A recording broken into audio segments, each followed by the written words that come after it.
back again as if we never left. Power, peace to your beautiful mind.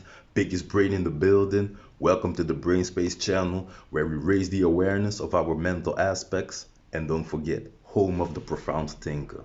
Now, today this video, you already know what it is going to be about. We're going to go straight to the boards because the government doesn't want you to know yourself. If you know yourself, everything outside of you, because you are not on the outside, the you is inside of you. That is what it means to go within. Whenever we reach within and we have that section of ourselves sorted, once we come outside, outside is no problem. Outside is no issue, no friction, no stress, no situations, no issues. Why? Because within it's sorted. So even if it goes wrong or bad on the outside, you are ready to deal with it, if you understand what I'm coming from. Now, the only way that you can take this away from a being is to distort it inside of itself. But no one can reach inside of you. So only you can distort yourself from the inside. How? By not knowing yourself. As soon as we don't know ourselves, we get lost inside of ourselves. And that is where we're going to use these two boards for. Today we got two. Let's get straight into it. For those who are seeing this setup for the first time, we are looking at the physical realm, esoteric realm, and astral realm. On the right side, we have the feminine side. This is what we call within. On the left side, we have the masculine side, the expressive force, which we call without. On the bottom side, we have below, and on the top side, we have above. Every realm is split in three dimensions. The first, the fourth, and the seventh are masculine forces. The second, the fifth, and the eighth are feminine spaces. And the third, the sixth, and the ninth are forms, androgynous forms.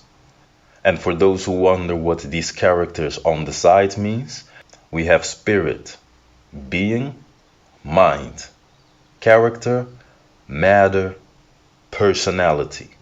So to make it clear, the ninth dimension is what we call spirit, the sixth dimension is what we call mind, and the third dimension is what we call body. The first is inside of the second is inside of the third, the fourth is inside of the fifth is inside of the sixth, the seventh is inside of the eighth is inside of the ninth is inside of the sixth, and the sixth is inside of the third. And that is how we are a human being with a mind and a spirit. Or a spirit controlling a mind using a body. Just depending on from which aspect you are living life. If you are living life from your lower self, then you are a human with a mind and a spirit. And if you are living life from your higher self, then you are a spirit controlling a mind using a body.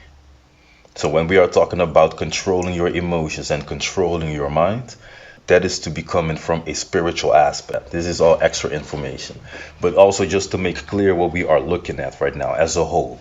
So know thyself. That is for us to understand expansion and contraction. Now, why expansion and contraction? Because to expand equals to live, and to contract equals to die. And these two together equals to be alive. To live and to die equals to be alive. We need both. To live, this is space, and to die, this is force. Masculine and feminine coming together to experience one thing. And when we are talking about masculine and feminine, we are not talking about actual beings. We are talking about energies, and these energies are also substances for which we don't have no other words. So we use these words so that we can keep a train of thought going, explain ourselves. But all of these substances are things that we actually have no words for. And the languages that we speak is what we use to do the best that we can to explain ourselves. Now, before we can get to understanding expansion and contraction, we need to understand from where we expand and contract from. Where are we expanding from? Where are we contracting to? And why this is important. Now, for me to explain this in one way that everybody can understand it, or to say something that everybody experiences, which is, for instance, breathing, the lungs, expanding and contracting. Now, with this in mind, human beings are the pinnacle of existence. Beyond the human being, there is no creation greater than. And I understand everybody has its opinion about what I just said, but human beings are the pinnacle of existence. Beyond human beings, there are no humanoid forms with wings flying around. There are no humanoid forms with superpowers like the X-Men or something. No. Human beings are the pinnacle of existence. And what makes this to be so? Because we are aware of the space inside of us. What makes that we are able to have this conversation? That is the awareness. And what are we aware about? Of the space inside of us. Animals reach till the fourth dimension. They are not aware of the space inside of themselves. They are aware of the thoughts inside of themselves. Whether it be an insect, whether it be a mammal, whether it be a bird, whether it be a fish type animal, it doesn't matter. Whether it be a human being, these are the acts that we act out as we exist. We can recognize animals are actually smart, but animals are not the pinnacle of existence. We are the pinnacle of existence. The human. And beyond top, what this being brings with itself is the awareness of the space inside of itself. And from this place, we expand and contract. The first, the fourth, and the seventh, these are forces.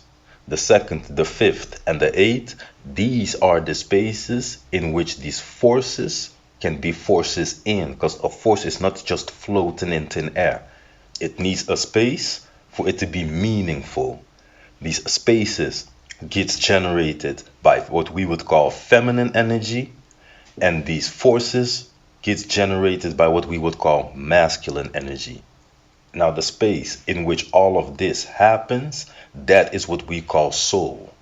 Soul is not a Casper the Friendly Ghost version of yourself floating around in the esoteric realm. No, that is a space, and that is your space, just like your spirit, just like this body. That is your space. Your auric field, what does that indicate? Your space.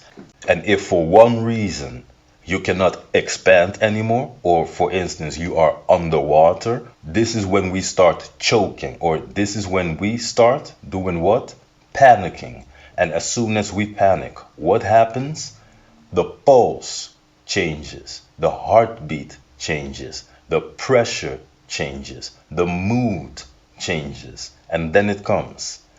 The state changes. So these are all things that happens beyond the state that you are in. And especially when it comes to your heartbeat, because you can control your breathing in a distressed moment and calm yourself down and be the wisest one in the room. You can also let something small let you get carried away and make you do things that you'll regret later. And it all started with your heartbeat. Why? Because that is what determines the pressure. And that is going to determine your state. Once something has happened, you are going to determine your state by which mood you are going to be in. And that state, now we are at our ninth dimensional self. The state of our ninth dimensional self, that is what we bring home. That is what we feel. Why? Because that is where we contract to. So this is how I wanted to use this lineup to give anybody a third dimensional perspective of what it means to be alive when it comes to contracting and expanding, contraction and expansion. And with that, we are reaching the point of explaining why this is important. Now we need to understand the dimensions individually, because while expanding and contracting, when we contract, this is knowledge that we bring to ourselves. Knowing what every each of these dimensions mean individually, this might take a little bit of time, but this is also what it means to get to know yourself, to have a actual relationship with yourself. It's the most valuable lesson that we can learn.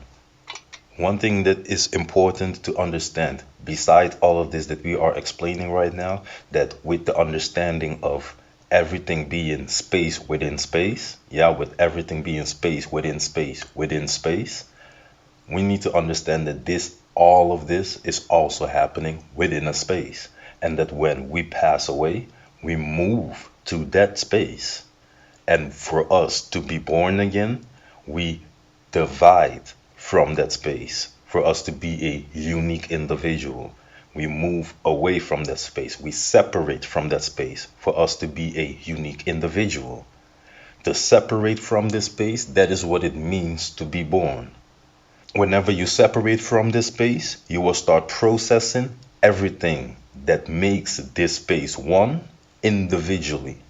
And a being separating itself and initiating the will to process all these other aspects as an individual, this is the start of the expansion. This is where the expansion begins. And where the expansion begins, this is the first pulse. This is the first heartbeat. This is where pressure starts, where the first mood gets felt. And this creates a state. And this state becomes your home. And I'm saying all of that to say this. From the point where we are expanding and contracting from, we need to separate the elements.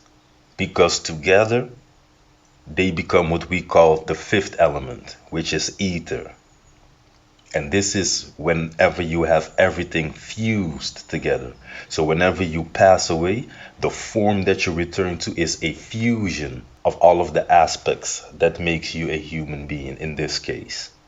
And whenever we initiate the will again to process all of these aspects individually, us separating from what we call the all is us starting to expand and contract as a individual, as a unique individual.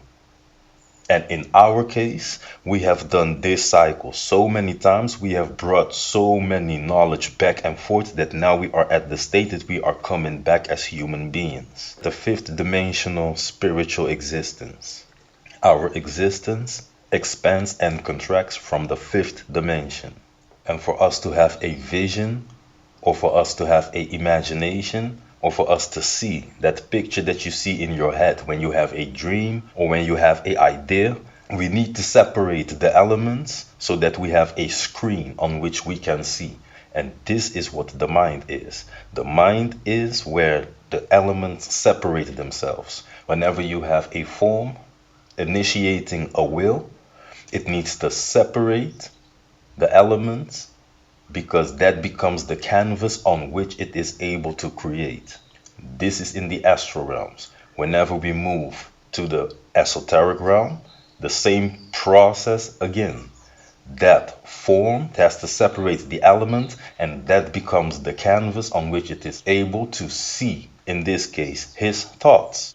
And in the physical realm, the same thing happens again.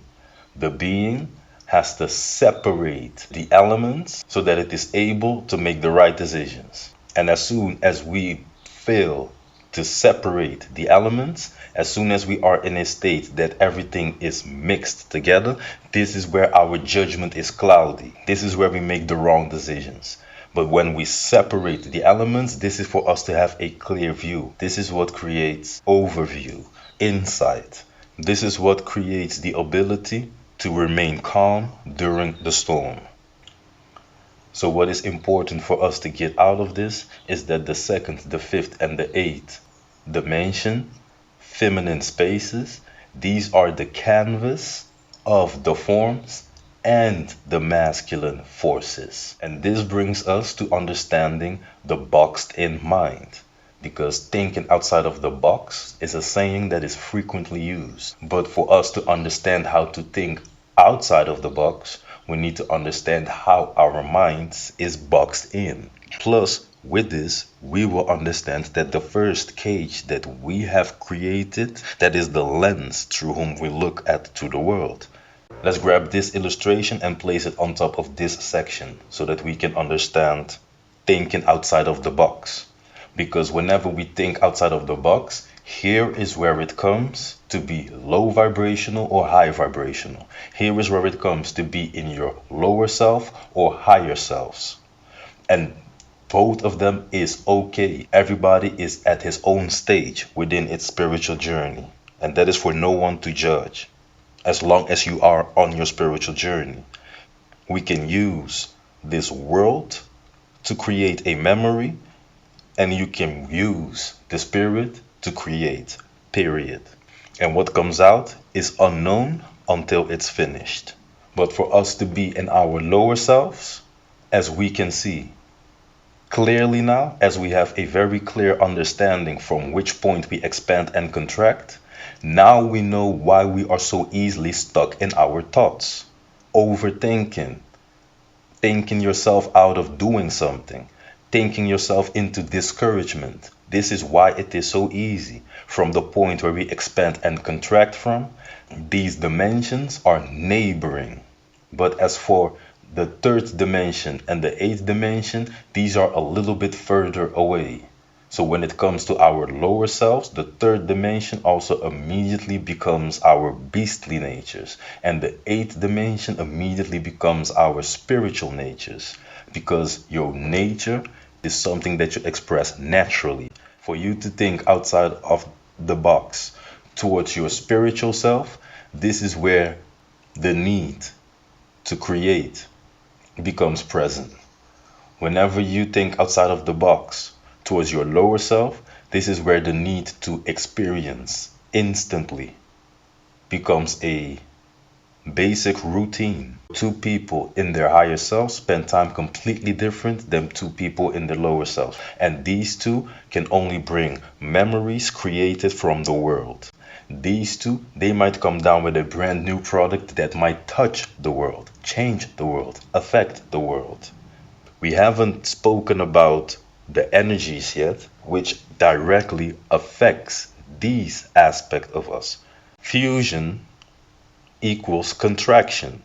Whenever we leave this place that we call Earth, or which people call dying, that is not a end. No, we fuse back together all the elements. Whenever it comes to expansion, this is division. This is to separate.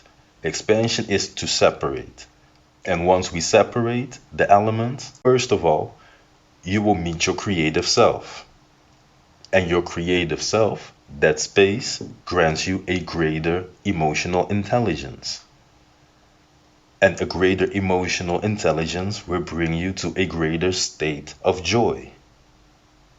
So when we are talking about thinking outside of the box, where are you directing your consciousness towards? Because every aspect plays out in every dimension. Because every dimension is interconnected. The first inside of the second inside of the third, the fourth inside of the fifth inside of the sixth, the seventh inside of the eighth inside of the ninth inside of the sixth inside of the third. That is a interconnection. And as you are interconnected, as above, so below. So you perceive and you are conscious at the same time. You give your emotions value at the same time. When you are asleep or when you are awake, you experience your dreams at the same time.